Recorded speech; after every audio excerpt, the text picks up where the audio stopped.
Kita nyanyikan nomor 70 dari suplemen, Bukan Kehendakku.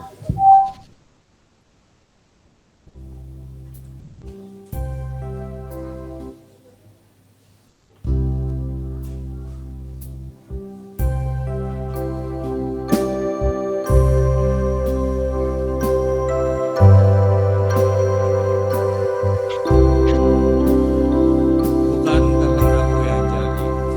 Bukan kehendakku yang jadi.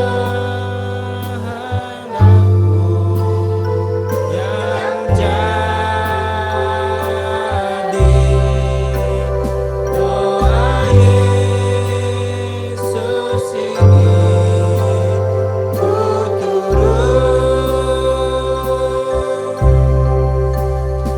Jika kelemahan bimbangkanku selalu, pimpinlah, peganglah tanganku. Mari kita mau bangkit berdiri. Bukan kehendakku yang jadi.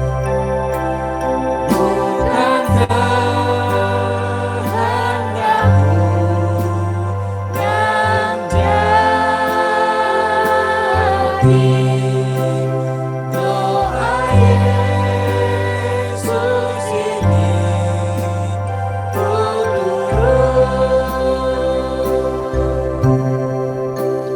Jika kelemahan bimbangkanku selalu, pimpinlah, peganglah tanganku. Mari kita mau berdoa. Terima kasih Tuhan, sebentar ini kami akan mendengarkan firman-Mu Tuhan yang dibawakan oleh Pendeta Muda Hodia Tuhan. Kau pimpin Pendeta Muda Hodia untuk bisa memberitakan firman-Mu Tuhan. Biarlah Roh-Mu hadir di tengah-tengah kami Tuhan. Terima kasih, kami mulai firman-Mu hanya di dalam nama Tuhan Yesus Kristus. Haleluya, amin. Selanjutnya saya serahkan pada Kak Hodia. Selamat pagi, sidang jemaat Allah yang kudus. Ya, puji nama Tuhan Yesus Kristus, saya bisa memberitakan firman dan terima kasih atas doanya. Biar saya, pikiran dan mulut saya bisa menjadi penghentar firman pada pagi hari ini. Kita mau membaca Injil Markus pasal 16 ayat 14 sampai 20.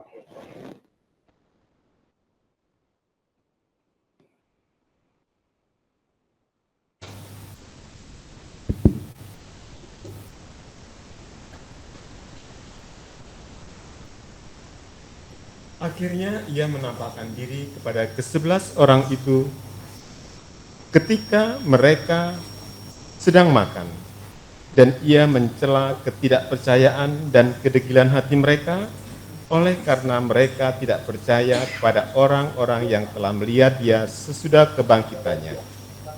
Lalu ia berkata kepada mereka, "Pergilah ke seluruh dunia, beritakanlah Injil kepada segala makhluk. Siapa yang percaya dan dibaptis akan diselamatkan, tetapi siapa yang tidak percaya akan dihukum."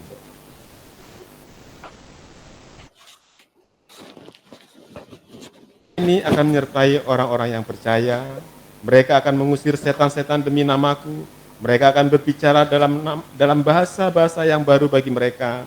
Mereka akan memegang ular, dan sekalipun mereka minum racun maut, mereka tidak akan mendapat celaka.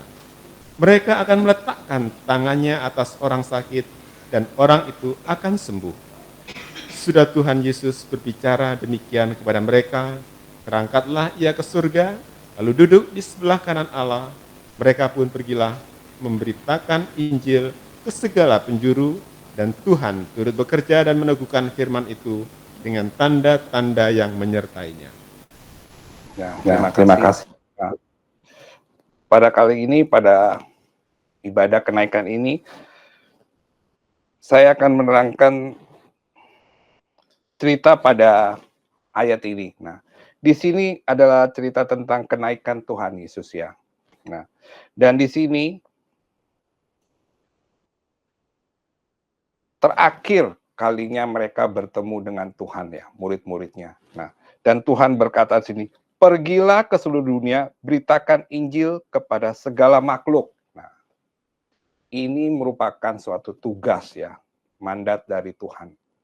Setelah bertahun-tahun, murid-murid itu mendengar firman, melihat perbuatan-perbuatan Yesus, dan melihat ajaran-ajaran Yesus. Mulai dari pertama dia memilih dan berakhir pada kebangkitannya. Nah, semua murid-murid telah melihat. Dan terakhir kali di sini dikatakan, pergilah ke seluruh dunia. Nah, ini juga merupakan tugas bagi kita.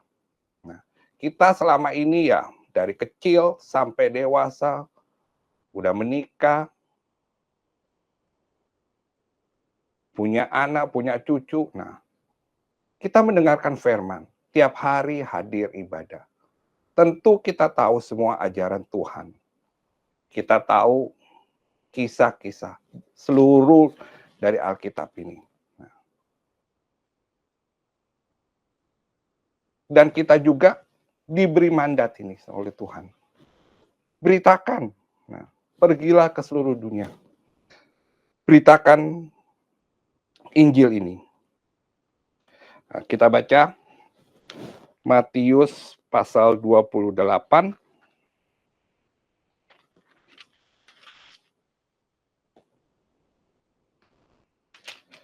Matius pasal 28 ayat 19, 2 dan 20. Karena itu, pergilah, jadikanlah semua bangsa muridku, dan baptislah mereka dalam nama Bapa dan Anak dan Roh Kudus. Dan ajarlah mereka melakukan segala sesuatu yang telah kuperintahkan kepadamu, dan ketahuilah, aku menyertai kamu senantiasa sampai kepada akhir zaman. Nah, pergilah, jadilah semua bangsa muridku, dan baptislah mereka. Ajarlah mereka melakukan segala sesuatu yang telah kuperintahkan kepadamu. Nah, kita tahu dong, kita pasti tahu dong apa segala perintah Tuhan, apa segala ajaran. Ini tugas kita, memberitakan Injil. Ya. Beritakan Injil itu kita jangan berpikir, oh itu pendeta, oh pendeta muda, pendeta pembantu. Ya. Jangan cuma, oh Bapak Gembala yang beritakan firman. Bukan. Nah, kita semua masing-masing punya tugas. Berita Injil juga itu bukan harus di podium, ya, di dalam ibadah atau gereja. Bukan. Berita Injil itu banyak di mana-mana dan kapanpun. Tidak pandang tua, muda, bisa bicara, bisa tidak. Bukan. Nah, semua orang yang percaya kepada Tuhan, itu tugasnya memberitakan Injil. Karena kalau tidak memberitakan Injil, berarti orang itu nggak percaya. Contoh saja, kalau di dalam pengadilan itu kan ada saksi ya. Saksi itu apa? Memberikan kesaksian. Memberitakan, oh ini saksi bahwa oh orang ini itu begini. Nah, saya percaya dia tuh yang melakukan begini. Nah, kalau kita percaya sama Tuhan, kita harus juga memberitakan tentang dia ke orang lain. Nah, beritakan itu bukan harus lewat firman ya. Mungkin ada yang bilang, waduh takut saya ini ngomong, aduh saya ini. Nah, pelan-pelan saja. Nah, Ya pertama-tama ya nasihat,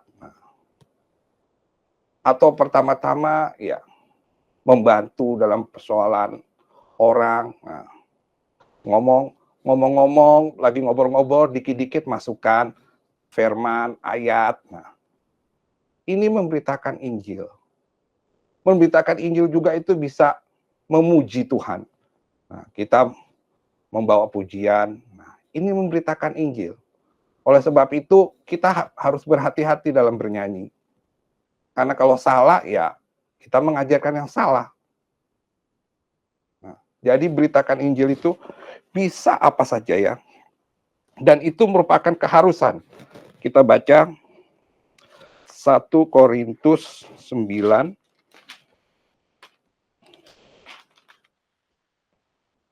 1 Korintus pasal 9 ayat 16.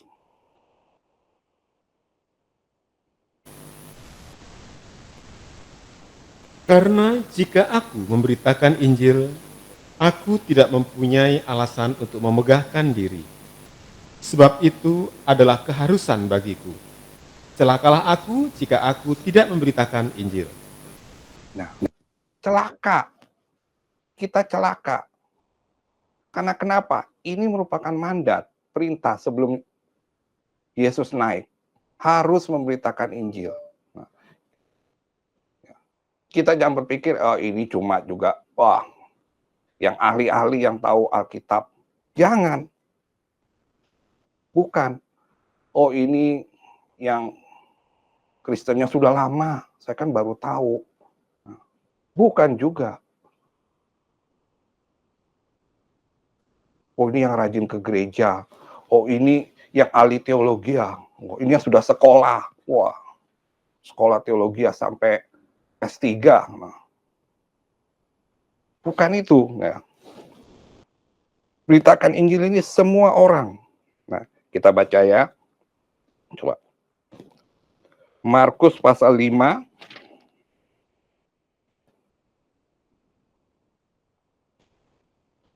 Markus pasal 5 ayat 19.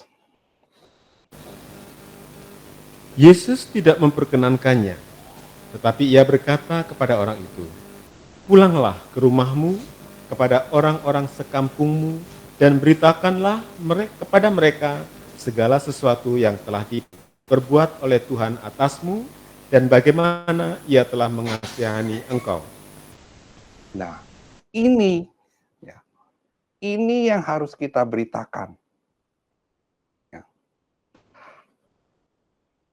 Segala sesuatu yang diperbuat Tuhan atasmu.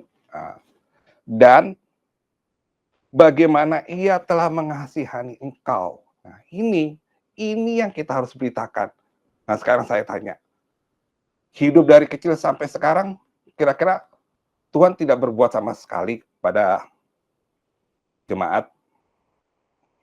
Pada kita pribadi masing-masing, apakah tidak ada tangan Tuhan ikut membantu di dalam kehidupan? Dan apakah Tuhan tidak mengasihani kita? Coba kita lihat, kita ingat masa-masa lalu. Apakah Tuhan tidak menolong kita? Apakah juga Tuhan tidak menjaga kita, menyembuhkan kita? Kalau kita lihat, setiap hari itu Tuhan menolong kita, memberikan kita nafas, memberikan kita kebutuhan yang secukupnya buat hari ini, bahkan mungkin lebih. Nah, ini adalah perbuatan. Nah, pertama-tama dikatakan sini, pulanglah ke rumahmu. Nah, ke rumahmu, rumah kita. Nah, jadi pemberitaan itu, Injil itu bukan di gereja, ya. Di rumah dulu. Nah, ini kesempatan kita di rumah dulu. Ya buat cucu-cucu, buat anak-anak. Nah, ajar mereka, nasihat, ingatkan mereka. Mungkin diejek pertama-tama, "Wah, kamu ini terlalu rohani." Mungkin karena kita paling bungsu, anak bungsu, atau kamu ini tahu apa. Ngomong sama nasihat, ya tentu dengan baik-baik ya, jangan langsung dengan hal kasar, tentu dengan baik-baik ya. Nah, terus orang tua bilang, siapa kamu? Kok kamu mengajarkan? Papa ini sudah lahir dulu, udah Kristen dulu. Nah, terus kita ciut. Terus kita, udah dah, nggak usah. Jangan. Nah, Tuhan menyertai, tadi Tuhan berkata kan di Markus. Kita jangan takut. Nah, jadi pertama-tama ke rumahmu. Katakan, Tuhan itu sangat baik buat saya, sangat baik buat mama, sangat baik buat papa, sangat baik buat saya, menolong nih. Saya berdoa, akhirnya dapat pekerjaan. Puji Tuhan. Nah, kayak begini. Nah, pertama-tama ke rumah, lalu sekampung. Nah, baru melebar. Nah, jadi ada pertumbuhan ya. Jadi jangan juga kita beritakan firman cuma di rumah terus. Jangan. Kita udah hidup, apalagi sudah hidup puluhan tahun. Jangankan di rumah, dimanapun juga enggak mau. Banyak alasan. Ina itu. Nah, di sini Tuhan. Nah, jadi bukan hanya firman ya. Jadi bukan alasan kita, kita mesti tahu mesti tahu Alkitab sebanyak-banyak. Bukan. Kalau kita memang baru masih rohani anak-anak atau apa, ya kita ingat aja apa yang Tuhan sayang kepada kita. Ya, sungguh cinta kasih Tuhan kepada saya sehingga saya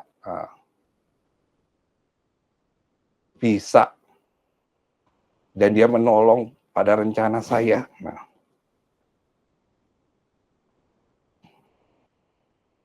kita baca Roma 10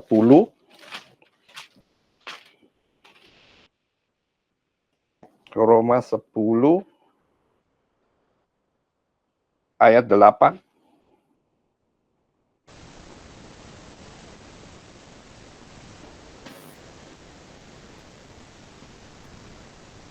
Tetapi apakah katanya?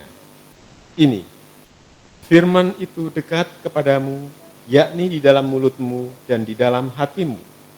Itulah firman iman yang kami beritakan. Nah, itulah firman yang kami beritakan. Nah, firman-firman mana? Nah, firman yang ada di dalam mulut dan hati kita. Ya. Jadi kita mendengarkan firman, itu kita tetapkan dalam hati kita. Oleh sebab itu, ya terutama pelayan-pelayan, itu harus mendengar firman. Ya. Jangan pas firman tidur, main HP, atau fokus kemana. Ya, jangan. Karena pelayanan kalian sia-sia, nggak ada firman. Mau beritakan firman apa? Nggak ada. Mau melakukan pelayanan apa? Firmannya aja nggak ada, nggak di dalam hati. Nah,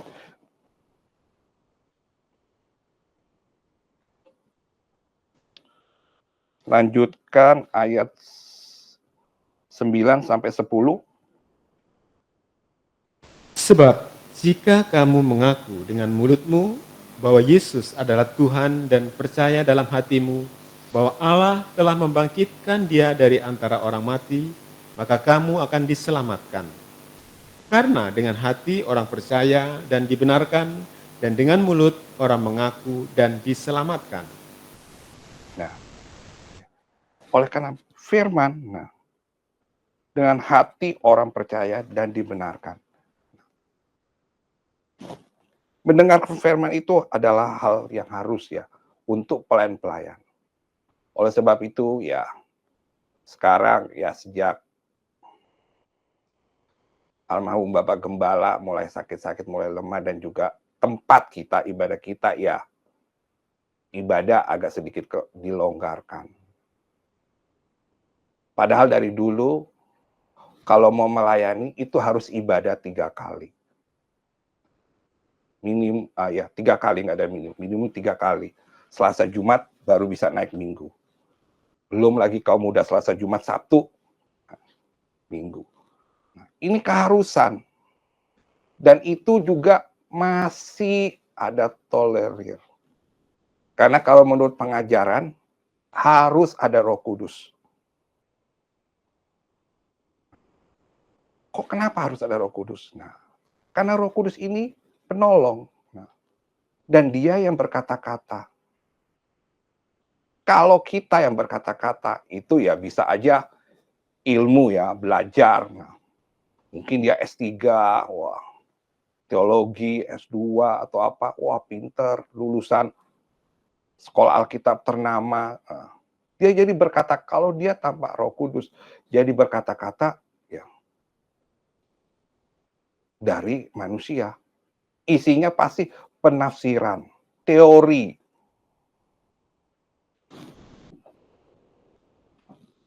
Nah, bukan firman.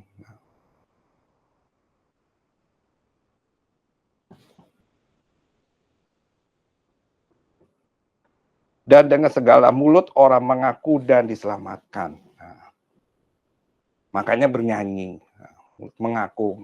Bernyanyi itu juga sesuatu mengaku, memuji Tuhan.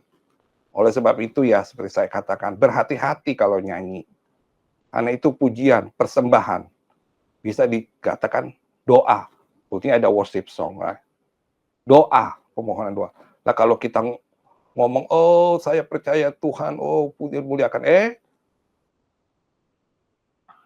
tapi nggak melakukan, tapi nggak percaya, ya sama saja. Saya mau menjadi pelayanmu, memberitakan kemana-mana, tapi nggak melakukan, ya cuma omong saja. Sia-sia.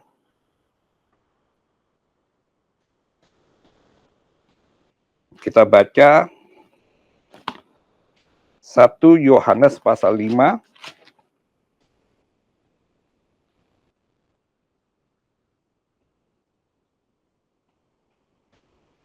ayat 10.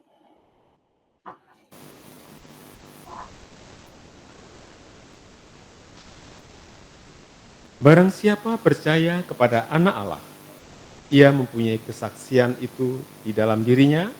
Barang siapa tidak percaya kepada Allah, ia membuat dia menjadi pendusta, karena ia tidak percaya akan kesaksian yang diberikan Allah tentang Anaknya. Nah, ya kan?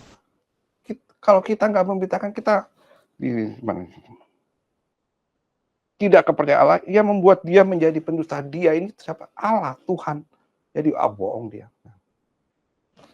Kalau kita percaya, kita mempunyai kesaksian di dalam diri kita, punya kesaksian. Nah, apakah kita semua sini orang percaya Tuhan atau enggak? Jangan percaya itu cuma seorang Kristen dari lahir orang percaya, ya udah. Tapi nggak percaya atas perbuatannya. Nah, kalau percaya, ya punya kesaksian. Nah, kalau nggak punya kesaksian, berarti nggak percaya. Contoh, kita lihat ya, seringkali anak-anak ya, berterima kasih. Ya, dulu berterima kasih sama opa, makasih ya atas doa-doanya karena ulangan ujian saya telah lulus. Nah, kesaksian. Oh, atas doa opa, doa dan pertolongan Tuhan, nah, hingga akhirnya lulus ujian dengan nilai baik. Nah, ini kesaksian. Nah, kalau kita tidak punya kesaksian hal ini, berarti kita anggap enggak, itu bukan pertolongan Tuhan. Itu karena saya pintar, memang saya pintar.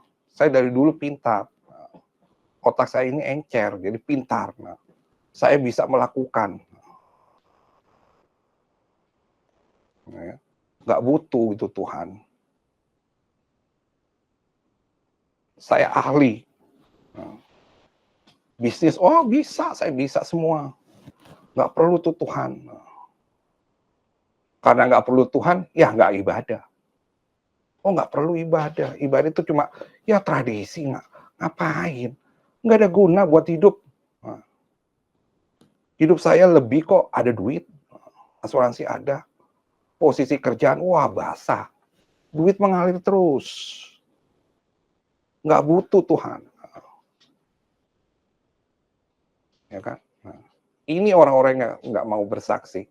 Karena dia merasa, enggak, semuanya biasa kok, seperti biasa, saya bisa handle. Contoh lihat kalau orang yang bersaksi, ya kan? Wah, sampai nangis-nangis, wah buta Tuhan. Nah, berarti benar, dia memberikan kekuatan Tuhan, bukan kekuatan sendiri. Nah, ini yang benar. Itu yang bukti bahwa dia adalah orang percaya Tuhan. Jadi kalau kita diberi kesempatan kesaksian terus, oh nggak ada, kita nggak ada kesaksian. Lah,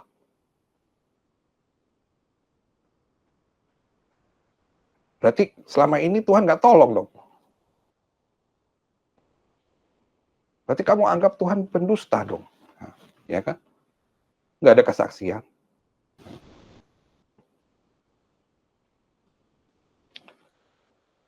Kesaksian itu terjadi karena dilakukan. Ya.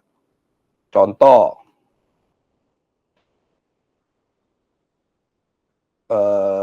kita lagi butuh duit nih. Anak nggak bayar, belum bayar sekolah, ini belum kebutuhan nih. Tiba-tiba di kantor ada duit nih. Terus kita bisa curi, kita bisa korup. Tapi kita mendengarkan firman, jangan mencuri. Kita melakukan. Nah, berarti kan dia kan mendengarkan firman dan melakukan. Nah, ini kesaksian. Ya. Kita baca Matius 7.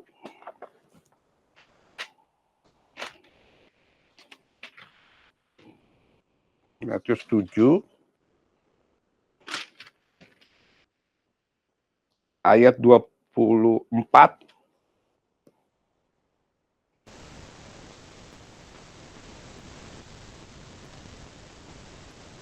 Setiap orang yang mendengar perkataanku ini dan melakukannya, ia sama dengan orang yang bijaksana yang mendirikan rumahnya di atas batu.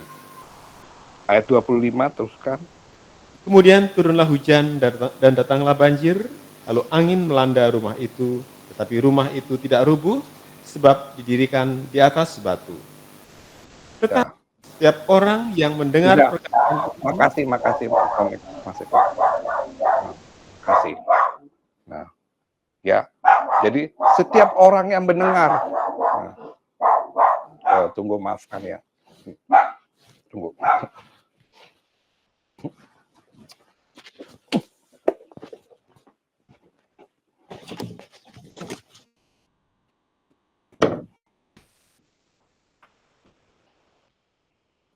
Maafkan ya. Ya.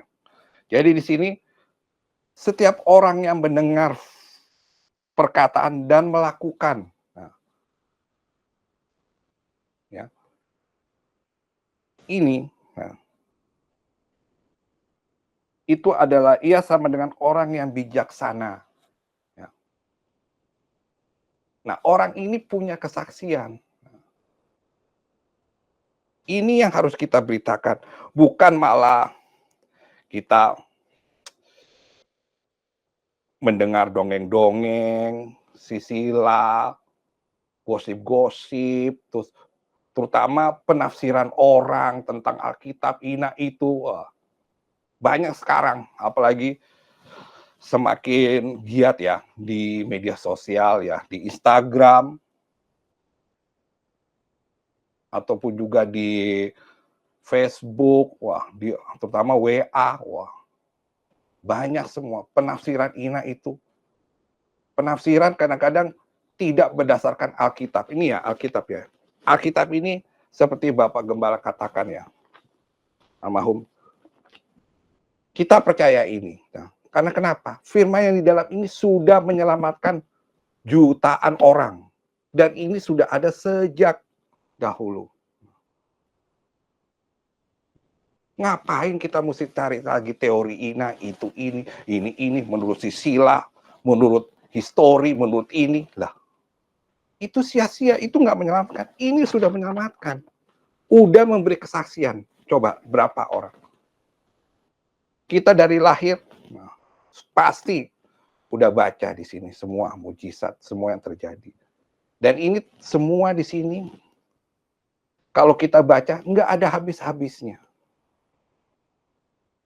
Bahkan satu pasal cerita itu kalau diulang itu berbeda-beda. Ini yang harus kita dengar, kita harus baca. Bukan dongeng-dongeng penafsiran orang, meskipun itu penafsiran S3 ya, doktor teologi. Nggak perlu, kalau dia tidak berlandasan ini. Makanya Bapak Gembala selalu bilang, balik lagi ke Alkitab. Kita balik lagi ke Alkitab. Ada masalah dengan orang, Bapak Gembala, oh nanti kita tunggu ya, kita dengarkan dulu, hadir dalam ibadah. Nah, itu gunanya, firman. Jadi sebagai seorang pelayan, itu harus beribadah. Apalagi sekarang cuma hari Minggu. Nah, bagi kaum muda dan kaum wanita beruntung. Ada satu hari. Kaum muda hari Kamis malam. Kaum wanita paginya. Tapi bagi kita, yang lain. Cobalah ambil kesempatan. Jangan cuma hari Minggu.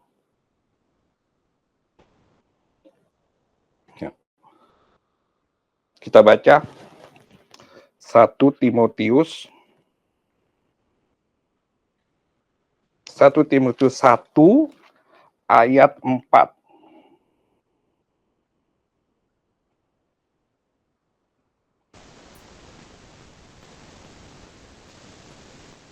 Ataupun sibuk dengan dongeng dan silsilah yang tiada putus-putusnya, yang hanya menghasilkan persoalan belaka dan bukan tertib hidup keselamatan yang diberikan Allah dalam iman. Nah, sibuk dengan dongeng dan silsilah yang tiada putus-putusnya, yang hanya menghasilkan persoalan belaka. Oh, menurut itu ini begini, berantem, debat.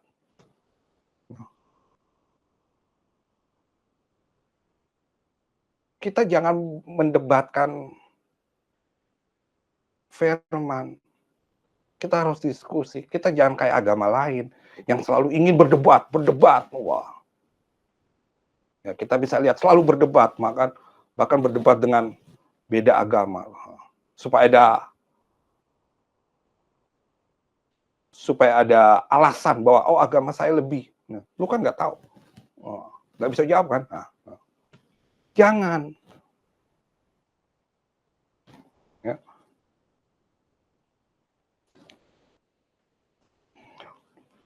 Sibuk juga. Nanti gimana ada juga di Kristen, gimana di sorga. Apakah kita ketemu orang nanti udah meninggal, say hi, begini. Emangnya sorga orang Chinese? Kalau di Cina iya, ada. Di sorga nanti dia masih ngomong-ngomong begini-gini, seperti kita nonton di film-film. Makanya upacara-upacara, ada upacara di sini sering, di apartemen saya sering, karena di apartemen saya ini banyak orang tua dan orang lokal, orang Shanghai. Jadi polisi juga keamanan ya nggak bisa ngapa-ngapain. Jadi mereka masih bisa bakar semua kebutuhan, mulai dari uang, mulai dari jadi tempat tidur ditaruh baju jas. Nah, kalau misalnya suami istri udah meninggal, baju jas sama perempuan, terus dipakai ada rumah-rumah, wah, selalu ada itu di sini. Setahun bisa mungkin 4-5 kali. Ya. Bukan, sorga kita bukan kayak gitu. Nah, Kalau ada yang masih mempeributkan gimana sekolah di surga kita nanti, oh kita begini-begini, itu berarti dia belum baca Alkitab.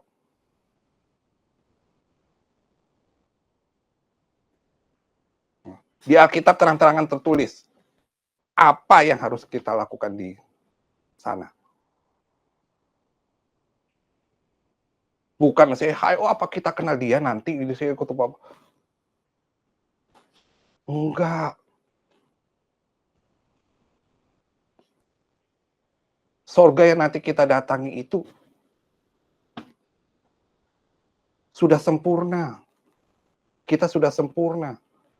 Nah, kalau yang meninggal sekarang, nah, itu masih di tempat penyimpanan. Jangan kita lihat-lihat di film ya, tempat penyimpanan itu kayak bisa ngobrol, bisa ini. Jangan. Bukan. Memangnya enak kalau kalian meninggal, terus bisa hahaha di tempat. Kalian sudah finish. Sudah nggak ada lagi bisa bertobat. Karena pertobatan itu sebelum kematian. Nah, bayangkan kalau tiba-tiba di penyimpanan kita semua sudah tahu, beberapa orang kita ya pribadi atau siapalah, bukan kita ya kita. Maksudnya ya orang itu tahu bahwa orang itu masuk neraka. Gimana? Nah, masih senang, hahaha. Masih senang ketawa-ketawa. Oh iya ketemu gini, masih senang. Kalau sudah tahu, aduh kita di penyimpanan ini nanti untuk dilempar ke neraka, masih senang, masih bisa bebas. Nggak mungkin. Nah, kok kita masih bisa ngomong sibuk nanti gimana di sorga? Lah imannya sekarang aja belum tentu masuk sorga, masih ngomong. Kan ini kan hal yang, aduh, yang kayak dongeng-dongeng, diributkan.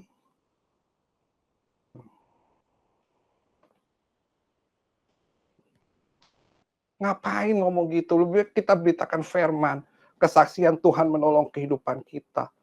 Yang sekarang, yang telah berlalu. Bukan yang akan datang. Nah, akan datang itu masih belum terlihat. Kita mau bagaimana mungkin masih belum terlihat.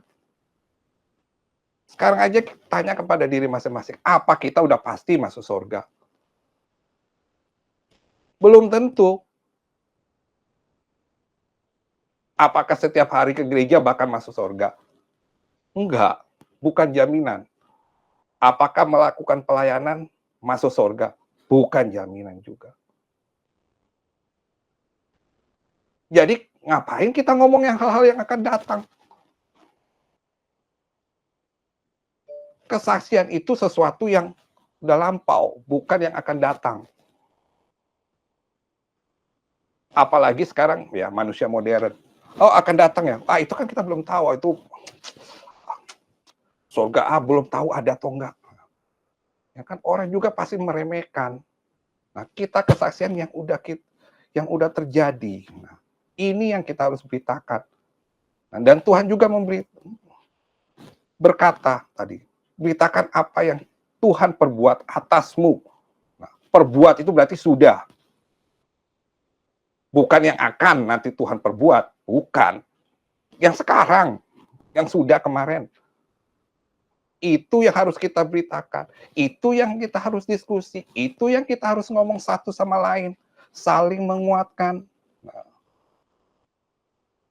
misalnya satu ada problem, ya kita udah pernah merasakan. Kita udah dengar firman ini dan kita udah meneguhkan dalam iman. Dan itu menolong dalam kehidupan kita. Nah, ini yang kita beritakan. Kesaksian. Nah, itu tugas kita.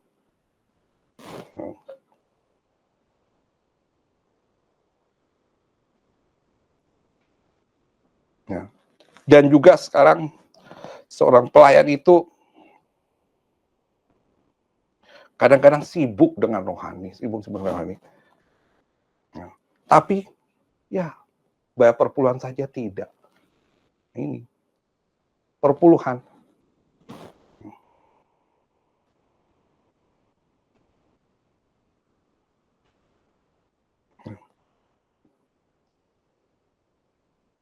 Kita baca Matius 23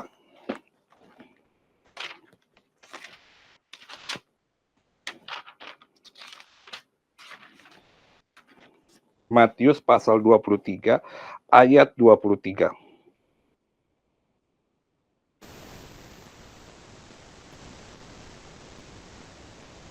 Celakalah kamu, hai ahli-ahli Taurat dan orang-orang Farisi, hai kamu orang-orang munafik, sebab persepuluhan dari selasih, adas manis dan jintan kamu bayar, tetapi yang terpenting dalam hukum Taurat kamu abaikan, yaitu keadilan dan belas kasihan dan kesetiaan.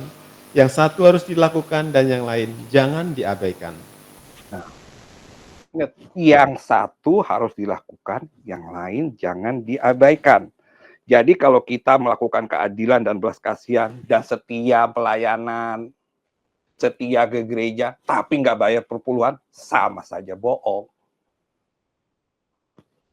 Ya. Tetap tidak diberkati. Nah, ini ya, perpuluhan. Kadang-kadang orang, aduh males. Kalau dikit-dikit firmannya perpuluhan. Nah, Bapak Gembala mengatakan ya kepada saya, kalau firman itu dibukakan pada hari Minggu tentang hal ini, berarti itu kebutuhan. Dan orang yang hadir, itu berarti butuh firman itu. Nah, karena yang berkata itu Roh Kudus.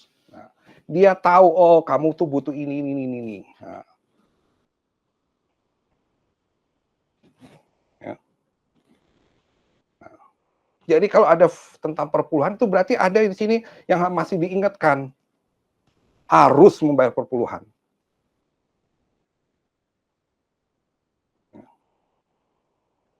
Meskipun dia pelayan, meskipun dia bukan pelayan juga, harus bayar perpuluhan.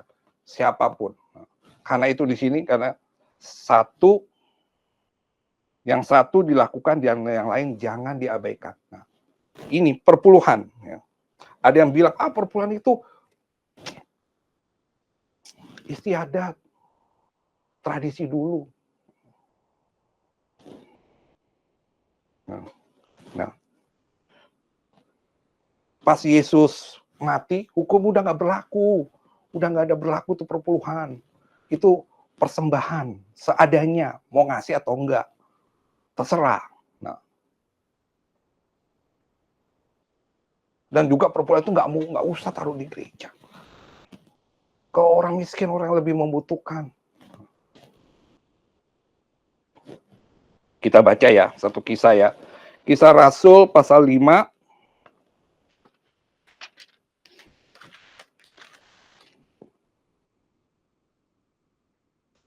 ayat 1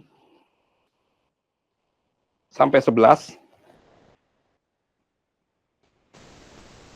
Ada seorang lain yang bernama Ananias, dan ia beserta istrinya Safira menjual sebidang tanah. Dengan setahu istrinya, ia menahan sebagian dari hasil penjualan itu, dan sebagian lain dibawa dan diletakkan di depan kaki rasul-rasul. Tetapi Petrus berkata, Ananias, mengapa hatimu dikuasai iblis, sehingga engkau mendustai Roh Kudus dan menahan sebagian dari hasil penjualan tanah itu? Selama tanah itu tidak dijual, bukankah itu tetap kepunyaanmu? Dan setelah dijual, bukankah hasilnya itu tetap dalam kuasamu? Mengapa engkau merencanakan perbuatan itu? Engkau mendustai manusia, dengar perkataan itu, rebahlah Ananias dan putuslah nyawanya. Sangatlah ketakutan semua orang yang mendengar itu. Lalu datanglah beberapa orang muda, mereka mengapani mayat itu, keluar dan menyebutnya. Kira-kira 3 jam kemudian, di Ananias, tetapi ia tidak tahu apa yang telah terjadi. Kata Petrus kepadanya, katakanlah kepadaku, dengan harga sekiankah tanah itu kamu jual? Jawab perempuan itu, betul sekian. Kata Petrus, mengapa kamu berdua bersepakat untuk mencobai roh Tuhan? Lihatlah, orang yang baru mengubur suamimu berdiri lalu rebahlah perempuan itu seketika putus dan putuslah nyawanya. Ketika orang-orang muda itu masuk, mereka mendapati dia sudah mati, mereka keluar menguburnya di samping suaminya. Maka sangat ketakutanlah dan semua orang yang mendengar hal itu. Nah, ini kisah Ananias dan Safira. Memang tidak dikatakan ya perpuluhan, di sini nggak ada tertulis. Cuma dikatakan persembahan. Nah, perpuluhan nggak benar. Kita sekarang masih untung. Kalau pas kita berikan, nah nggak ditanya, oh perpuluhan kamu ini full nggak nih? Kemarin kan bayar, no. Kemarin kayaknya jual rumah nih. Nah, harusnya segini, saya tahu. Nah, kan nggak diminta begitu, ya kan? Udah ada kelonggaran nggak diminta. Nah, ini bahaya nih, mati.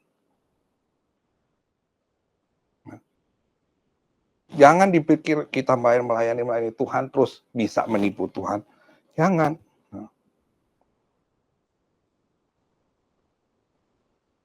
Nah, bayar perpuluhan sampai dipaksa-paksa, diingat-ingat. Aduh, bayar perpuluhan aja ribet. Padahal katanya cinta Tuhan, mempersembahkan tubuh untuk Tuhan.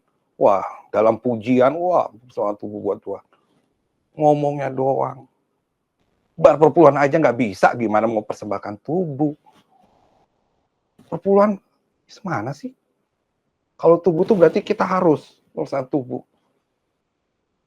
Semuanya. Tubuh, semua, baik tangan, semuanya melakukan untuk Tuhan. Susah. Kita nggak usah muluk-muluk ya. Susah. Contohnya, ke gereja bisa nggak? Mau ngomong mempersembahkan tubuh, ke gereja aja nggak bisa. Ke gereja aja, tante nggak ada duit nih buat ongkos. Nah, ke gereja aja susah, gimana mau mempersembahkan tubuh? Ya kan? Berarti bohong ngomong. Ini cuma bayar perpuluhan loh. Apa susahnya? Tuh, dikatakan di sini, setelah dijual bukannya hasilnya itu tetap dalam kuasamu. Nah, kan berarti kamu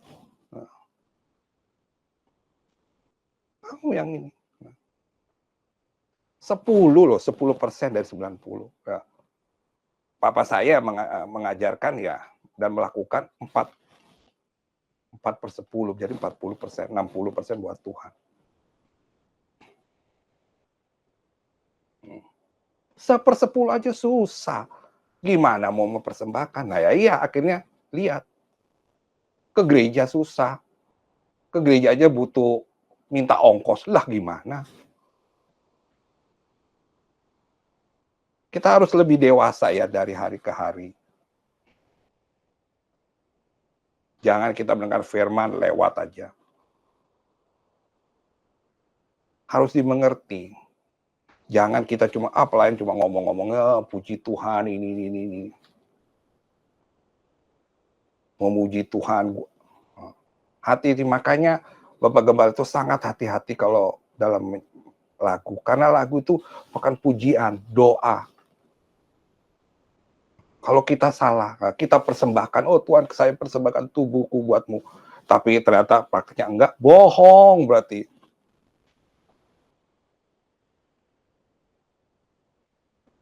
Ya kan?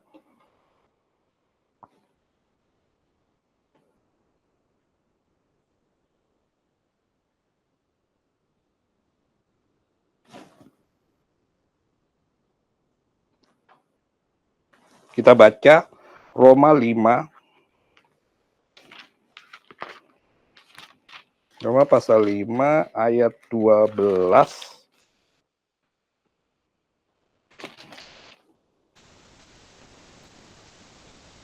Sampai 13. Sebab itu, sama seperti dosa telah masuk ke dalam dunia oleh satu orang, dan oleh dosa itu juga maut. Demikianlah maut itu telah berjalar kepada semua orang, karena semua orang telah berbuat dosa. Sebab sebelum hukum Taurat ada, telah ada dosa di dunia. Tetapi dosa itu tidak diperhitungkan kalau tidak ada hukum Taurat. Nah, dosa itu tidak diperhitungkan kalau tidak ada hukum Taurat. Nah, kita sudah mendengarkan firman. Ya, bukan hukum Taurat. Nah, kalau kita tidak melakukan firman ini, apalagi firman itu berulang terus. Terus kita nggak melakukan, kita dosa. Nah, ini ayatnya katakan.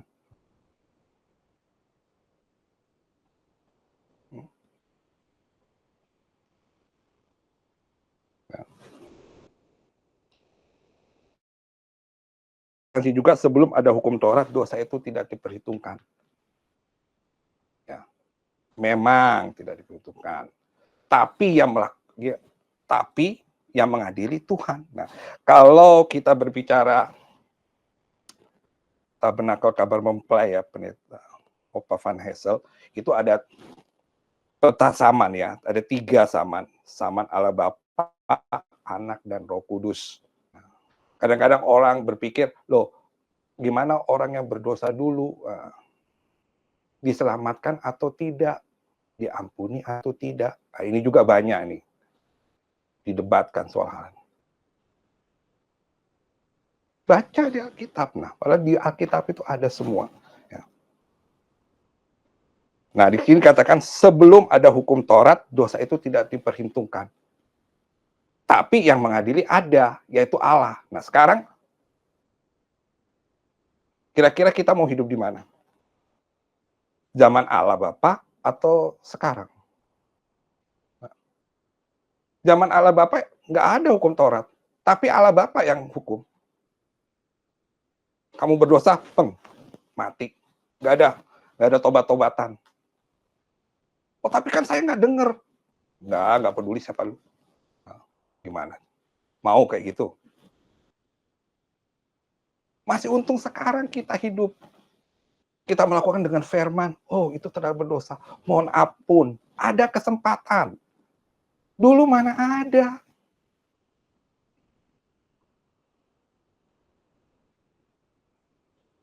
Pemberita-pemberita Injil mana ada. Terus kita katakan Tuhan nggak adil. Lah siapa sih itu? Emangnya derajat kita sama terus bilang Tuhan nggak adil. Allah Bapa nggak adil. Tanpa ngomong-ngomong udah langsung nggak peduli. Sorga itu kerajaan, makanya di Alkitab dikatakan kerajaan sorga. Kalau kerajaan itu sifatnya diktator, udah. Itu negatifnya ya. Diktator. Nah, kita punya Tuhan Yesus yang menjadi jadi Tuhan Yesus ini bisa katakan, ya Bapak, tolonglah beri pengampunan. Itu, makanya kita beruntung hidup di sini. Sama seperti dulu, ya waktu Israel melakukan dosa, Musa yang menolong. Bilang, ya Tuhan ampunilah. Kalau bisa namaku yang dicoret. Nah, ada orang pembatas. Jadi murka Allah itu tertahan. Nggak langsung. Jadi kita jangan, wah enak yang dulu ya, bisa berbuat apa saja. Belum ada firman, kata siapa. Orang kadang-kadang berpikir tapi nggak, asal ngomong tapi nggak ngerti.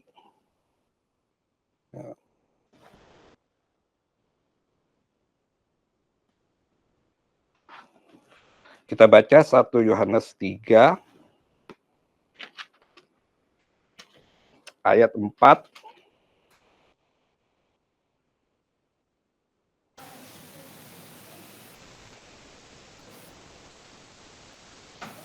Setiap orang yang berbuat dosa melanggar juga hukum Allah. Sebab dosa ialah pelanggaran hukum Allah. Nah, kita beruntung, kita tahu hukum Allah karena Tuhan Yesus. Nah, tapi ya lihat, namanya manusia, udah dikasih hukum Allah, udah ini hukum Allah nih, kalau kamu nggak tahu mungkin kamu ya ini gua kasih lihat nih. Ya, melanggar juga. Udah nih, kamu ini bayar perpuluhan ya, nih ini udah di sini. Nggak mau juga. Ribet, ngomong alasan di gini gereja itu ini. Ribet. Nah.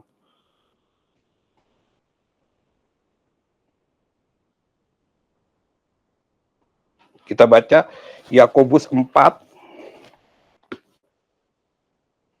Yakobus 4 ayat 17.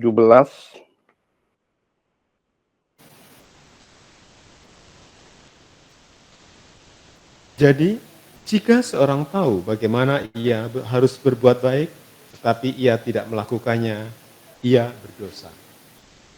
Nah, ya kan? Jadi kalau kita tahu berbuat baik, kita tidak melakukan, berdosa. Nah, jadi jangan, oh kita nggak melakukan, terus nggak berdosa, oh kita nggak mencuri, tidak melakukan perbuatan baik juga berdosa. Ya contohnya, bayar perpuluhan, apa sih susahnya? Pakai alasan ini, itu. Pada ujung-ujungnya pelit. Susah banget bayar perpuluhan. Perlu diingatkan, perlu ini, alasan ini, itu. Tapi perbuatan baik nggak? Bayar perpuluhan? Baik. Coba, bayar perpuluhan itu jahat kah? Enggak kan? Terus kalau kita nggak melakukan, berarti berdosa. Nah, kita nggak membayar, berdosa. Jangan beranggap, oh nggak berbayar itu. Terus bayar perpuluhan itu ke tempat lain, ini. Nah, padahal sudah ada perintahnya, bayar perpuluhan kemana? Berdosa juga.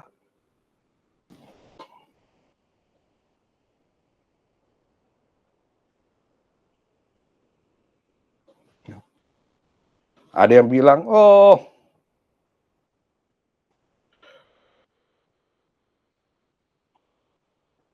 tentang perpuluhan itu perjanjian lama, baru nggak ada. Nah, ya kan tadi. Nah, jadi nggak bohong.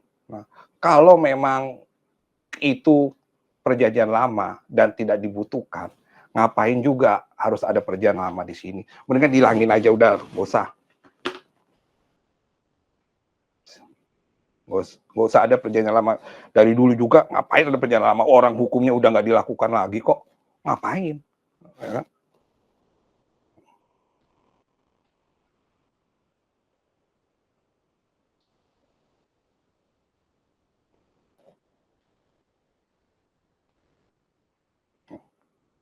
Nah, kita mendengarkan ini apa tentang perpuluhan. Nah, kita beriman, nah, kita melakukan, ada berkat. Nah, ini kesaksian juga. Nah, ya. Mendengar firman, beriman. Nah, kita baca Roma 10. Roma 10 ayat 17.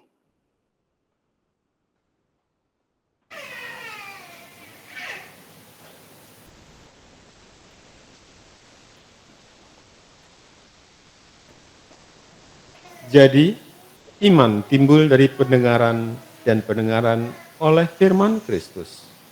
Nah, ini kita orang beriman kan. Nah, jadi kita iman itu hasil dari mana? Di sini pendengaran oleh pendengaran kepada maafkan. Ayat 17 ya. Dan pendengaran oleh firman Kristus. Nah, firman bukan penafsiran, bukan teologi. Nah, kita orang-orang beriman tapi dengarnya yang lain-lain, media sosial. Oh, pengajaran lewat media sosial, dongeng-dongeng. Nggak ada iman, luntur imannya. Makanya kita harus mendengar firman. Nah, firman katakan, nah, bayar perpuluhan. Nah, kita beriman. Nah, kita melakukan. Dan itu terjadi. Nah, itu kesaksian. Nah, itu kita bisa beritakan ke orang. Nasihati, kamu tuh nggak berpulang tuh begini loh. Aku tuh suka berpulang nih, lihat nih jadi begini. Nah, ini.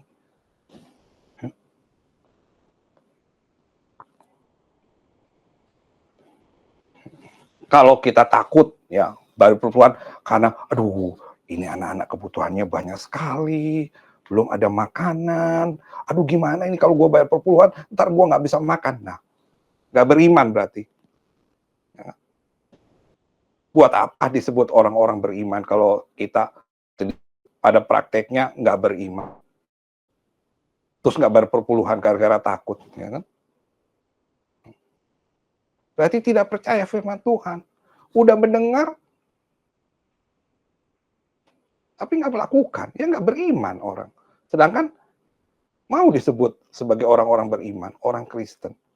Nggak malu ya?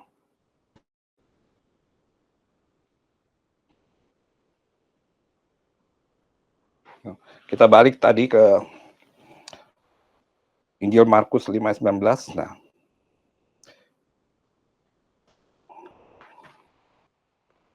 Markus 5:19. Nah, beritakan yang kita alami kepada saudara-saudara, kepada rumah. Nah, beritakan ininya, ini kepada saudara-saudara kita. Ya. Mungkin kita sering hadiri tempat keluarga ya, sedikit-sedikit beritakan lah. Kita beritakan, bukan soal-soal pemikiran manusia, soal-soal gosip. Nah, ini belum lagi, gosip itu ada orang yang murtad, itu artis. Ngomong kok itu.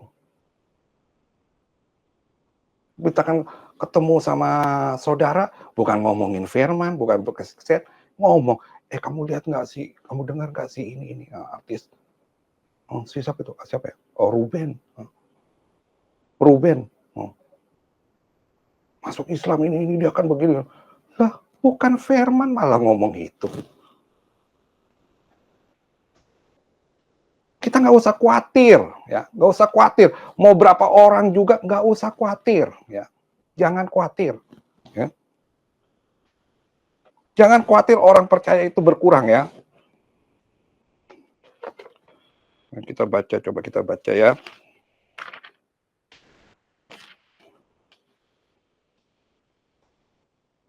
1 Raja-Raja pasal 19 ayat 18.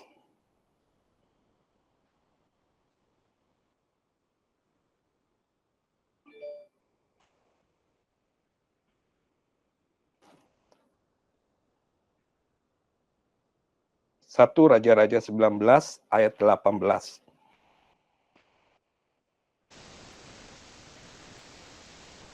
Tetapi aku akan meninggalkan 7.000 orang di Israel, yakni semua orang yang tidak sujud menyembah Baal dan yang mulutnya tidak mencium dia.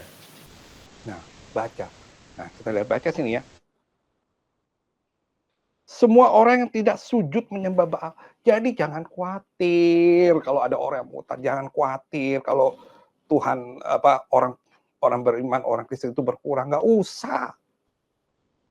Tugas kita itu beritakan firman. Jangan omongin hal begitu. Nggak ada guna. Itu hak dia juga. Mau ngapain juga, terserah. Hak dia, keselamatan dia, hukuman dia. Ngapain kita ngobrolin?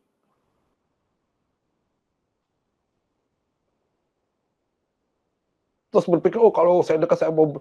Lah, udah tinggi-tinggi.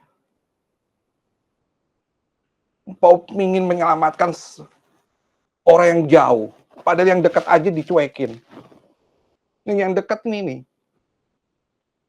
Yang kita harus beritakan firman, kita nggak beritakan. Malah kita berpikir, kalau kita bisa jadi pendeta atau bisa dekat sama dia, gua nasihatin dia. Lah, kata siapa? Barangkali, mungkin juga kita yang jadi ikut-ikutan. Duit. Orang kaya. Berani ngomong. Mau dikasih, udah lu gak usah ngomong nih, duit udah pulang. Diam juga. Eh, jangan sok, jadi makanya kita jangan sok. Ada juga Bapak Gembala sering kasihan, ada ibu, aduh, enakan ya si siapa? Penjahat di sebelah Tuhan. Dia hidup jahat, akhirnya diselamatkan Tuhan. Enak gimana? Belum tentu. Sekarang aja nih ya, yang kita nggak mau melakukan. Gimana pas kalau kita jadi penjahat di situ? Belum tentu, ada dua, ingat ya, ada dua penjahatnya. Jadi jangan berharap seperti penjahat yang itu, yang di situ tuh, jadi bisa diselamatkan Tuhan setelah berbuat jahat. Belum tentu. Itu semua kemurahan.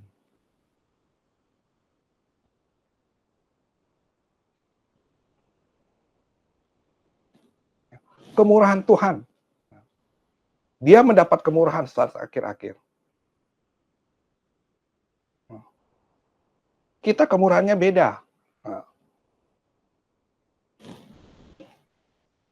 Nah, jadi itu yang harus kita sebarkan ya. Kita beritakan.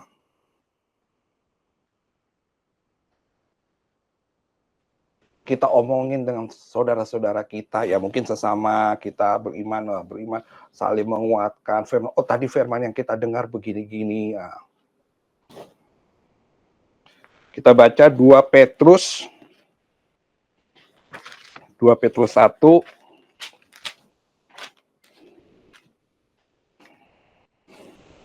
ayat 16.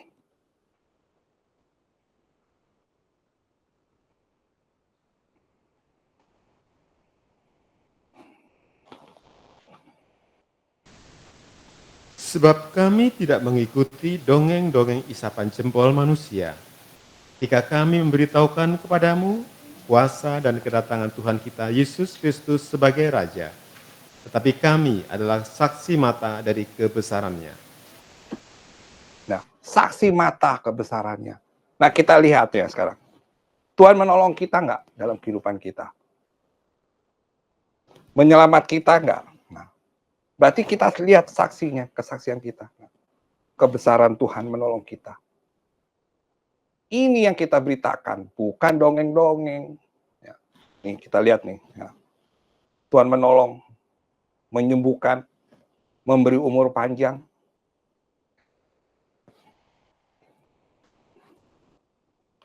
Ayat 19.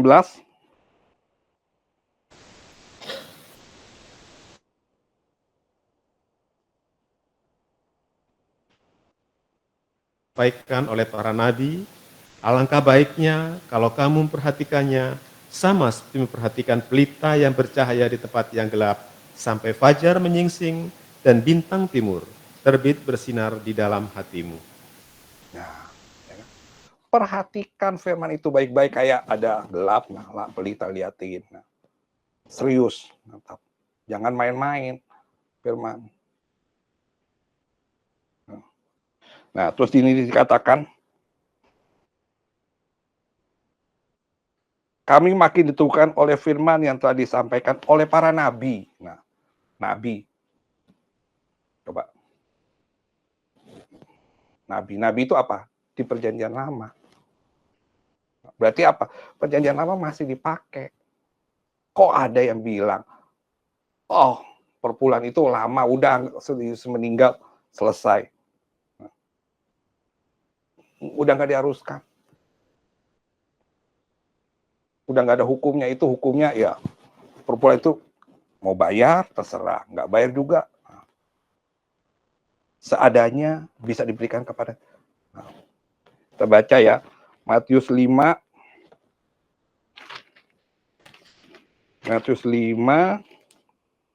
ayat 17 sampai 19.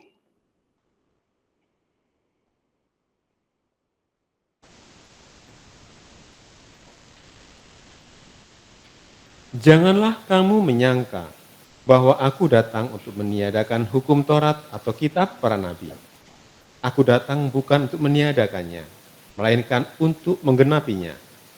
Karena aku berkata kepadamu, sesungguhnya selama belum lenyap langit dan bumi ini, satu iota atau satu titik pun tidak akan ditiadakan dari hukum Taurat sebelum semuanya terjadi. Nah, Karena itu, ya teruskan. Karena itu, siapa yang meniadakan salah satu perintah hukum Taurat, sekalipun yang paling kecil, dan mengajarkannya demikian kepada orang lain, ia akan menduduki tempat yang paling rendah di dalam kerajaan surga. Tapi siapa yang melakukan dan mengajarkan segala perintah-perintah hukum Taurat, ia akan menduduki tempat yang tinggi di dalam kerajaan surga. Nah, ya kan? Siapa? Nah, Tuhan datang nggak menghilangkan hukum Taurat. Kok ada ya gereja, pendeta mengajarkan hal ini? Dan anehnya orang percaya. Orang percaya, oh jadi nggak perlu bayar perubahan. Kalian percaya kenapa? Karena pendeta itu, oh gerejanya besar, jemaatnya banyak. Nah sedangkan yang mengajar perpuluhan, ya jemaat lu berapa? 10. Ngapain gue percaya lu? Ya kan? Pasti karena itu. Karena jadi jemaat banyak, terus jadi, oh dia dipakai Tuhan. Oh belum tentu. Pengikut setan lebih banyak. Kalau mau banyak-banyakan ya, ayo mau percaya mana? Setan lebih banyak.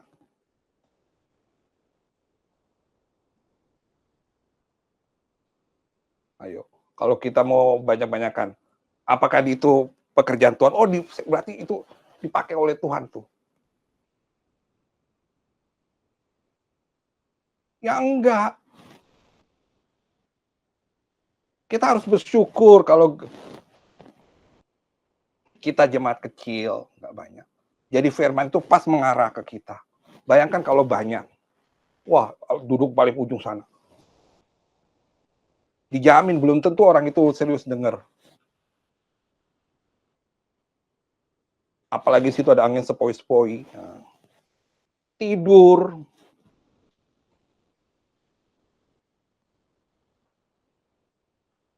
Kita yang sini sekecil gini, oh benar. Jadi bisa dengar firman ya sana. No.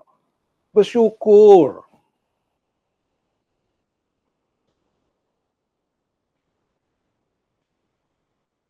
Nah, coba kita lihat ya. Kita baca ya, Maliaki 3 ayat 8. Maliaki pasal 3 ayat 8.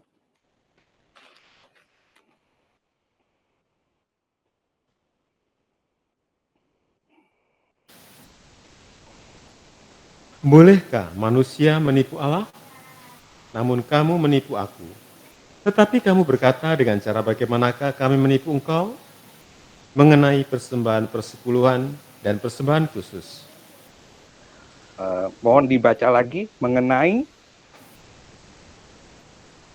Persembahan persepuluhan dan persembahan khusus. Nah, ingat ya di sini persembahan persepuluhan. Ingat ya, itu ingat ya. Kalian coba diingatkan. Nah, sekarang ya kalau bisa PR ya. Tolong coba cari di dalam perjanjian baru ya, koreksi saya ya. Kalau ada Tuhan tertulis di ayat sini, perpuluhan itu ditiadakan atau tidak diharuskan. Coba cari perpuluhan ya.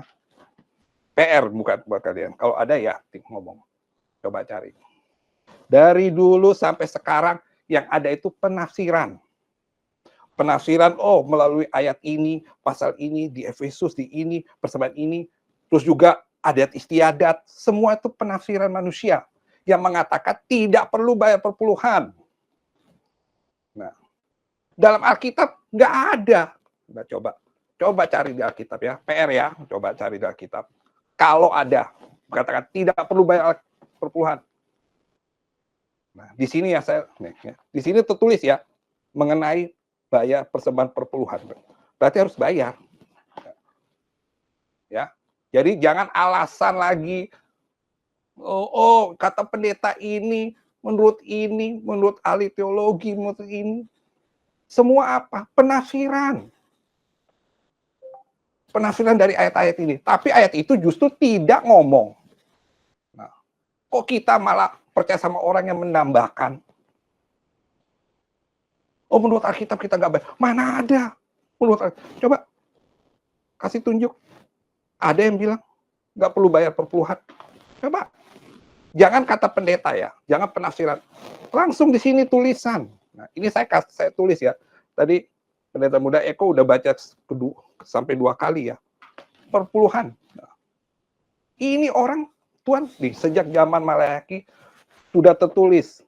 Mencoba menipu Tuhan melalui perpuluhan. Nah, dan itu terjadi ya, sampai sekarang.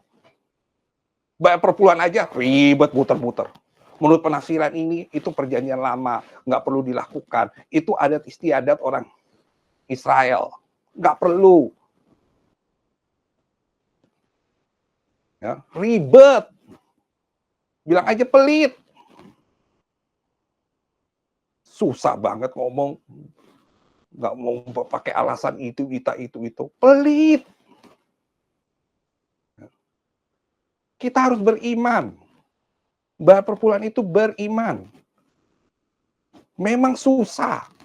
Apalagi ekonomi lagi begini. Susah. Saya tahu susah. Susah itu bayar perpuluhan. Susah. Kalau nggak susah, pasti kalian semua gampang langsung kasih. Susah, apalagi ya ekonomi sekarang ya, kerjaan makin banyak, gaji makin kecil.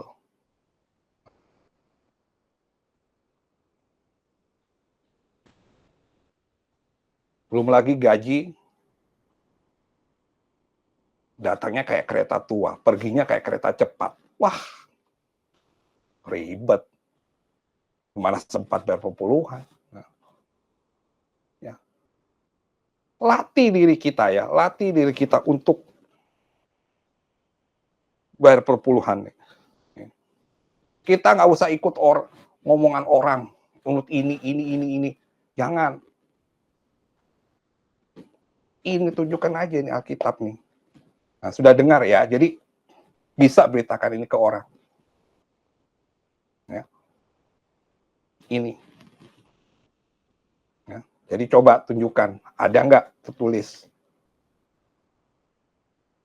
Bukan penafsiran, bukan bawa-bawa ayat-ayat yang lain, bukan bawa-bawa adat istiadat, isi sila, bukan. Yang sebenarnya di Alkitab ada atau tidak? Yang bilang tidak perlu bayar perpuluhan. Bayar perpuluhan seadanya. Ada coba yang menentang, ada nggak ayat di perjanjian baru yang menentang Maleakhi ini? Dan itu juga dikuatkan dengan Matius 5 tadi. Menghilangkan. Tuhan Yesus enggak. Ya. Ingat ya, Tuhan Yesus tidak menghilangkan. Menggenapi. Berarti menguatkan dia. Kita harus bayar perpuluhan.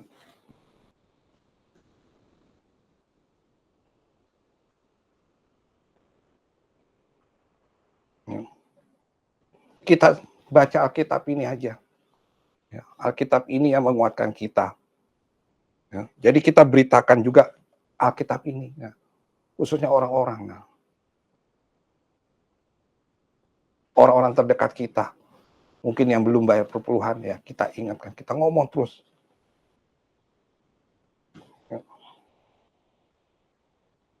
Kita baca 2 Timotius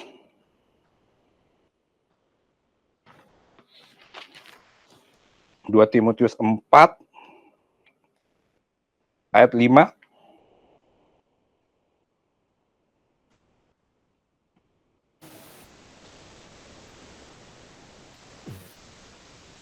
Tetapi kuasailah dirimu dalam segala hal. Sabarlah menderita, lakukanlah pekerjaan pemberita Injil, dan tunaikanlah tugas pelayananmu. Nah, sabar. Nah, kita sabar. Sabarlah menderita nih. Kuasai. Nah, nggak ada duit, tiba-tiba nongol, jangan korupsi. Sabar menderita. Nah, while sabar menderita, ya, lakukan pekerjaan pemberitaan Injil dan tunaikan tugas pelayanan. Nah, tugas pelayanan ya kalau kita dapat pelayanan ke gereja ya datang. Jangan karena lagi menderita nggak mau datang. Nah, salah. Nah.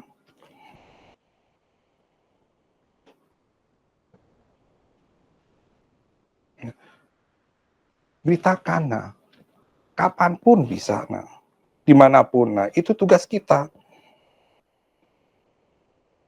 Kita beritakan itu, ya kesaksian aja dari kita tentang Tuhan. Ya.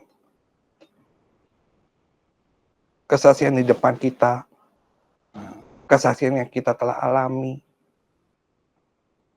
tentang firman yang kita dengar, itu yang kita beritakan. Gak usah muluk-muluk, gak usah tinggi-tinggi. Ya. Kita gak perlu tinggi-tinggi.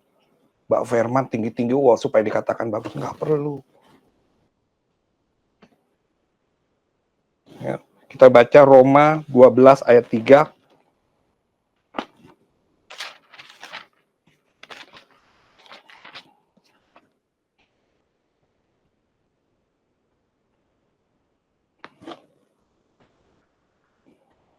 Roma 12 ayat 3.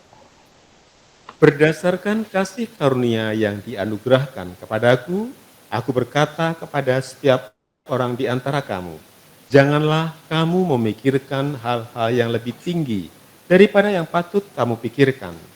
Tetapi, hendaklah kamu berpikir begitu rupa, sehingga kamu menguasai diri menurut ukuran iman yang dikaruniakan Allah kepada kamu masing-masing. Nah, ukuran iman yang dikaruniakan Allah kepada kamu masing-masing. Nah, ya. Jadi kita juga beritakan firman, nggak perlu tinggi-tinggi. Wah, kayak pendeta yang udah belasan tahun. Wah, nggak mungkin. Belasan tahun sama baru setahun. Itu beda.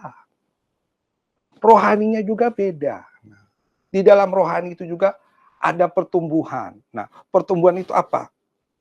Berdasarkan kemurahan Tuhan. Ya. Itu anugerah. Ya. Nah, kalau nggak sering ibadah, ya tentu firmannya sedikit. Dan setiap orang itu ada proses ya, dari rohani anak-anak ke dewasa. Nah, makanya Bapak Gembala juga ya, kalau beritakan itu sesuai porsinya masing-masing. Jangan masih, aduh kita mau beritakan orangnya baru mendengar firman. Tapi kita udah beritakan hal yang tinggi-tinggi, yang mendalam. Tabernakel atau kabar, gak bakal ngerti, malah dia bisa ngeledek. Ujung-ujungnya, loh, emang Tuhan bisa kawin? Nah, bingung. Mau ngomong apa? Ya, jadi jangan kita berpikir tinggi-tinggi.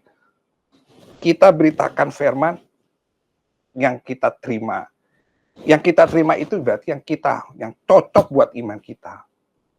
Cocok buat rohani kita. Nah, itu saja yang kita beritakan. Nggak perlu tinggi-tinggi ke orang, apalagi orang ini baru. Ya, nggak perlu. Kita beritakan aja yang porsinya dia itu apa sih? Oh, dia baru mengenal Tuhan sedikit. Ya udah dia beritakan ini. Nggak perlu sampai mendalam tentang tabernakel ini, nggak perlu. Itu khusus. Malah bisa, kalau kita beritakan malah bisa ejek dia jadi murtad. Nah gimana? Salah ujung-ujungnya. Ya contohnya aja, emang Tuhan bisa nikah? Nah, kalau kita kabar-kabar mempelai, gereja itu mempelai perempuan. Wah, ribet. Kalau tinggi-tinggi, nggak perlu, biasa saja. Makanya kita butuh roh penolong. Nah, makanya juga Bapak Gembala kadang-kadang sudah mempersiapkan begini, saya tahu, Bapak saya itu kalau nyata prinsip itu sampai berbuku-buku. Tapi kenapa awalnya begini, menyimpang. Jadi ini belum selesai kebaca. Dan kalau saya baca catatannya itu banyak sekali yang belum diberitakan. Belum selesai. Karena pas sampai sini roh itu menggok. Roh penolong itu membawa Bapak Gembala, oh jangan beritakan itu, beritakan yang ini. Nah, ya. Itu yang terjadi ya. Yohanes 14 kita baca, Yohanes pasal 14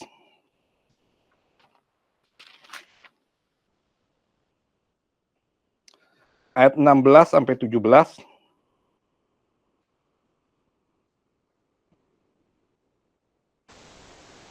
Aku akan minta kepada Bapa, dan Ia akan memberikan kepadamu seorang penolong yang lain, supaya Ia menyertai kamu selama-lamanya, yaitu Roh kebenaran. Dunia tidak dapat menerima Dia, sebab dunia tidak melihat Dia dan tidak mengenal Dia. Tetapi kamu mengenal Dia, sebab Ia menyertai kamu dan akan diam di dalam kamu. Ayat 26.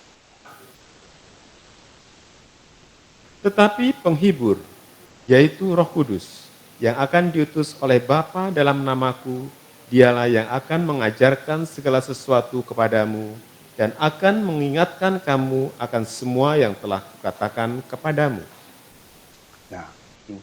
Roh penolong. Nah, ini. Jadi kita jangan berpikir hal yang tinggi-tinggi, oh kita mau memberitakan seperti kayak pendeta, jangan. Kita beritakan aja kesaksian. Nanti roh itu penolong ikut. Nanti kita bisa lihat roh itu menolong, memimpin kita dalam berkata-kata. Contoh Musa nggak bisa ngomong, tetapi dia tetap ditunjuk. Nah, jadi kita juga sekarang kita ada roh penolong. Tuhan Yesus setelah naik dan roh itu penolong itu turun. Nah, dia yang akan mengajarkan kita. Nah, tugas kita itu hanya memberitakan apa yang Tuhan perbuat bagi kita. Ya. Jadi nggak usah perlu. Ya. Kalau kita belum tahu, belum merasa kuat dalam pengajaran, karena pengajaran kabar mempelai itu kuat sekali ya. Bisa bagi yang ibu-ibu bisa hadir ya di Komanita. Kuat sekali. Ya. Pengajaran kabar mempelai itu kuat sekali ya.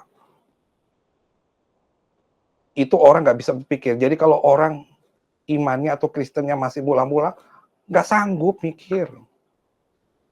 Terlalu tinggi.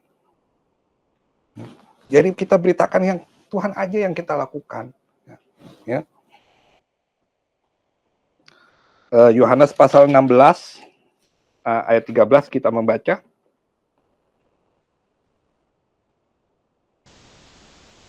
Tetapi apabila Ia datang, yaitu Roh kebenaran, Ia akan memimpin kamu ke dalam seluruh kebenaran. Sebab Ia tidak akan berkata-kata dari dirinya sendiri, tetapi segala sesuatu yang didengarnya, itulah yang akan dikatakannya, dan Ia akan memberitakan kepadamu hal-hal yang akan datang. Nah, ini.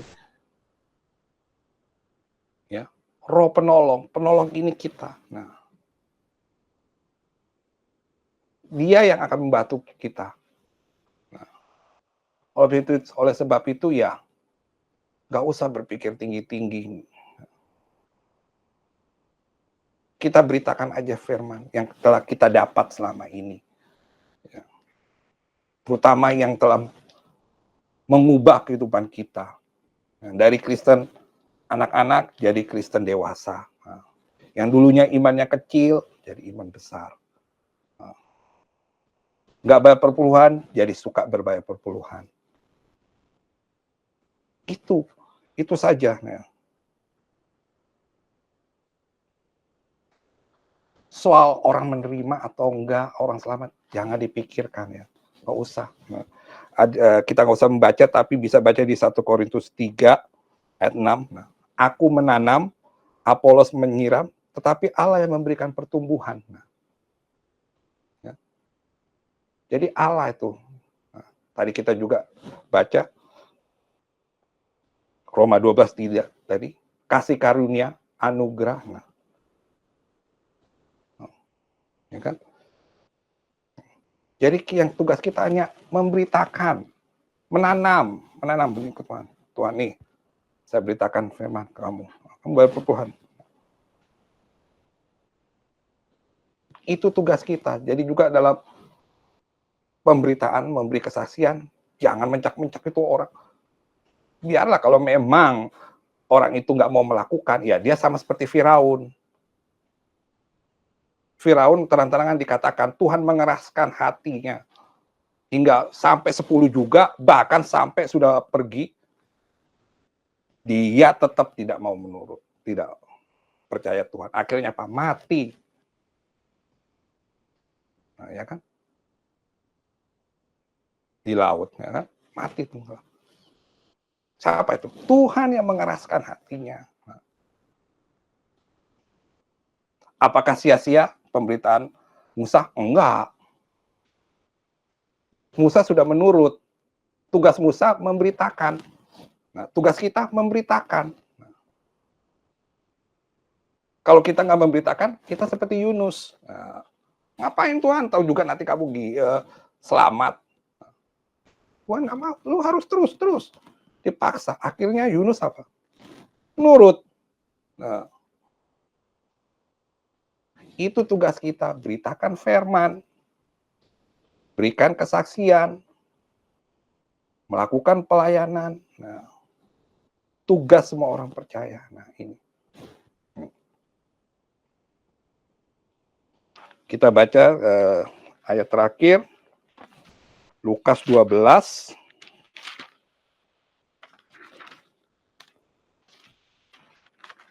Ayat 43.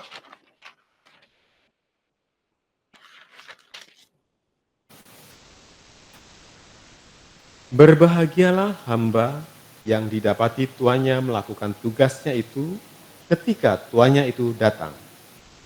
Nah, ini berbahagia, sangat berbahagia, ya kan? Ketika didapati melakukan tugasnya.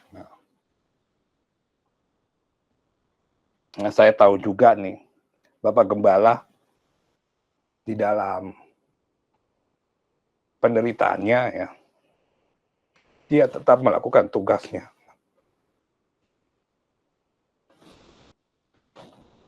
Makanya dia juga waktu meninggal ya berbahagia. Karena dia melakukan.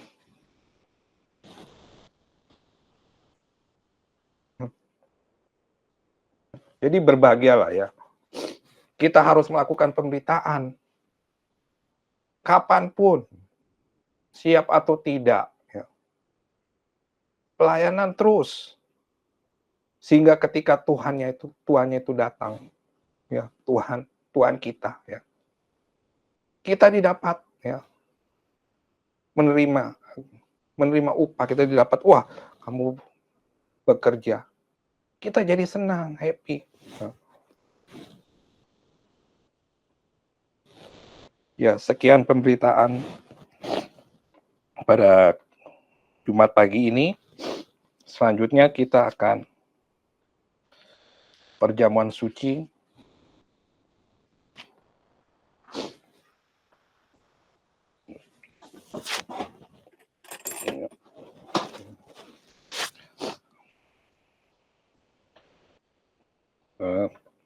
Saya minta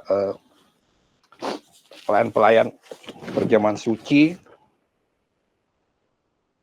maju ke depan.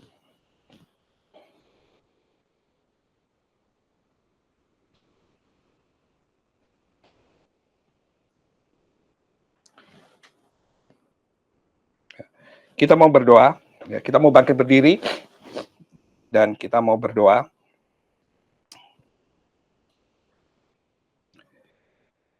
Ya Tuhan, Allah Bapa kami dalam surga, terima kasih Tuhan atas segala kemurahan-Mu kepada kami Tuhan, atas segala pemberitaan firman-Mu yang telah Engkau berikan kepada kami Tuhan. Bila Engkau mau mengubahkan kami Tuhan, mengubahkan kehidupan kami, dan juga mengubahkan pertumbuhan dari rohani kami Tuhan. Ya Tuhan dalam surga, semuanya kami alaskan hanya di dalam nama-Mu saja, Tuhan kami, Tuhan Yesus Kristus, mempelai pria surgawi. Haleluya. Amin. Kita mau menyanyikan lagu dari suplemen nomor 3, sebagai sinarnya. Dan perjamuan suci dijalankan.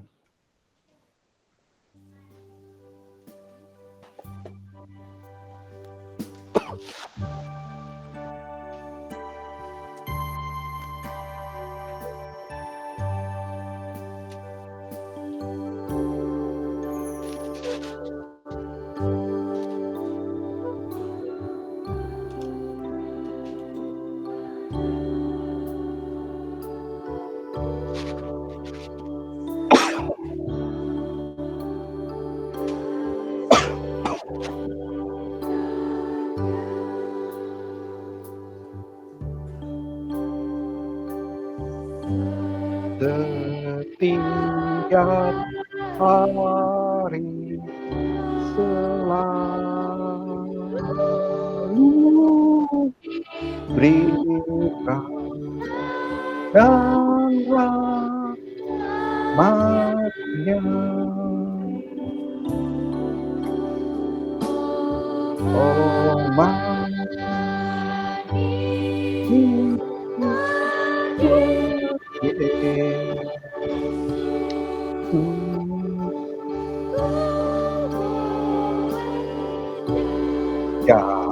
jadi sinarnya, oh manis buat Yesus,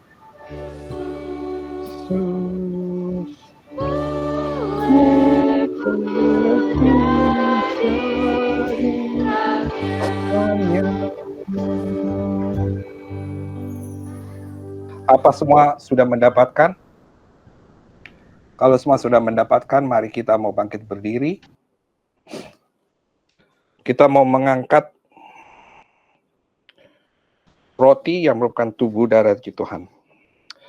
Sebab apa yang telah kuteruskan kepadamu, telah aku terima dari Tuhan. Bahwa Tuhan Yesus pada malam waktu ia diserahkan, mengambil roti. Dan sesudah itu ia mengucap syukur atasnya. Ia memecah-mecahkannya dan berkata, inilah tubuhku yang diserahkan bagi kamu. Perbuatlah ini menjadi peringatan akan aku. Mari kita mau makannya. Dalam nama Tuhan Yesus.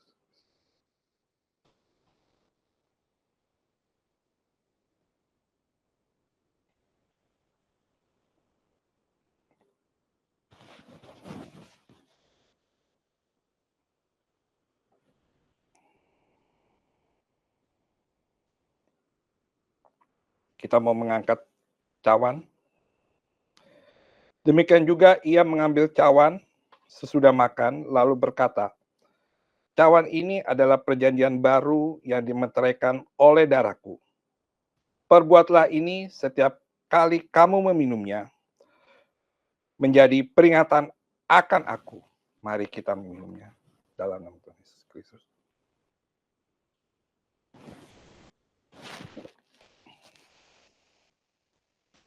Saya minta Pendeta Muda Sunjaswono untuk memimpin dalam doa. Haleluya, haleluya. Terima kasih ya Tuhan. Terima kasih ya Tuhan Yesus. Engkau sebagai Tuhan dan Juru Selamat kami.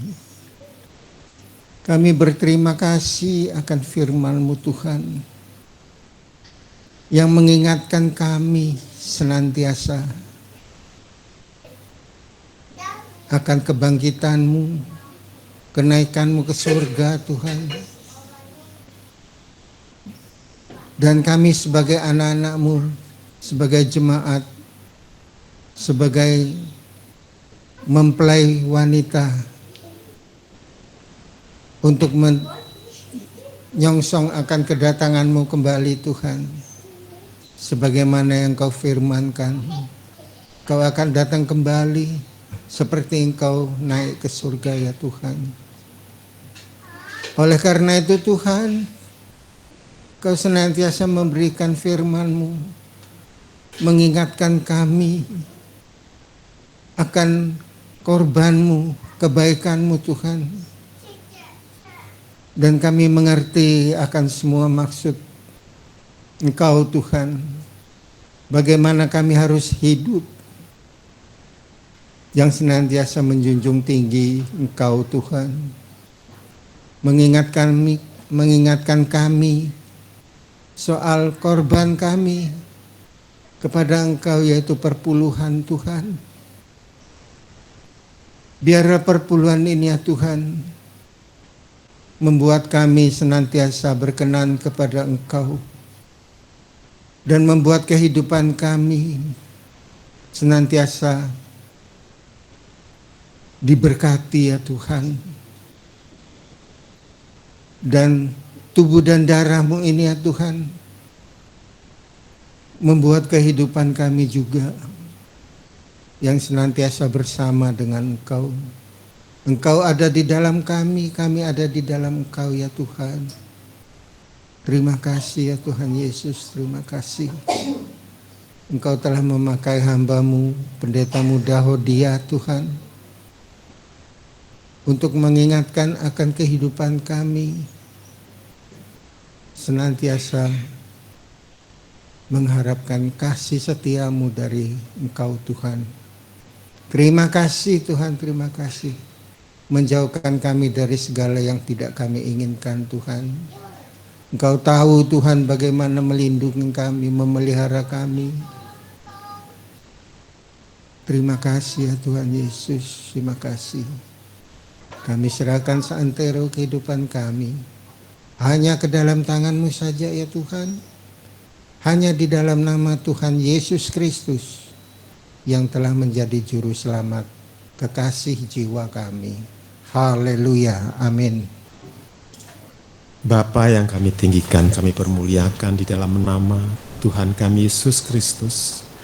Terima kasih Tuhan, terima kasih Tuhan untuk karya anugerah-Mu yang begitu besar Tuhan, yang sudah melawat kami pada siang hari ini Tuhan, di mana Engkau lewat hamba-Mu Tuhan mengingatkan kembali kehidupan kami, bahkan Tuhan memberikan amanah agung bagi sidang-Mu, umat-Mu Tuhan, untuk kami senantiasa menjaga, menyampaikan, memberitakan Injil keselamatan daripada Engkau lewat kesaksian dalam kehidupan kami, lewat pengalaman, bahkan apa yang Engkau sudah sertai dalam setiap kehidupan kami. Terima kasih Tuhan, terima kasih Tuhan. Pada siang hari ini Tuhan, kami mohon kemurahan-Mu juga Tuhan. Kami menaikkan permohonan kami untuk sidang-Mu, untuk anak-anak-Mu. Istimewa Tuhan bagi kesehatan Nita, kesehatan Hana, Tuhan Engkau sempurnakan kesehatannya hari demi hari. Untuk senantiasa nama-Mu dipermuliakan. Juga kesehatan pertolongan-Mu bagi Oma Ruth Tuhan, uluran tangan kasih-Mu Tuhan, menjamah kehidupannya, bahkan menjamah kehidupan kami semua, sidang-Mu, umat-Mu, untuk senantiasa berada dalam pembelaan, pemeliharaan, dan pengembalaan-Mu. Tuhan Yesus, terima kasih Tuhan, juga menyertai anak-anak kami Tuhan, yang akan mengalami menjalani ujian.